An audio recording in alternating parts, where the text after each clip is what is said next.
తిండి లేని శరీరాలు, రక్తం లేని శరీరాలు, చొక్కా కూడా వేసుకోలే మన చుట్టాలు, మన తాతలు.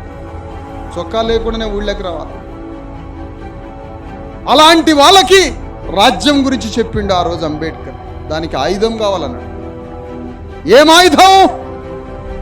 ఏమి ఆయుధం కావాలట అంబేద్కర్కి?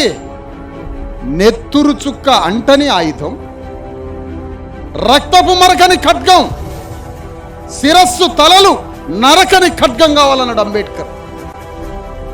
శిరస్సులు నరకని ఖడ్గం ఉంటుందా? రక్తపు మరక అంటని ఖడ్గం ఉంటుందా? రక్తపు మరక అంటని ఖడ్గం ఉంటుందా? ఉంటది. శిరస్సులు నరకని ఖడ్గం, రక్తపు మరక అంటని ఖడ్గం, నాకు ఓటు ఖడ్గం కావాలన్నాడు అంబేద్కర్. అదిగో ఆ 6 అడుగుల ఓటు ఖడ్గాన్ని తీసుకొచ్చి మన చేతిలో పెట్టాడు అంబేద్కర్.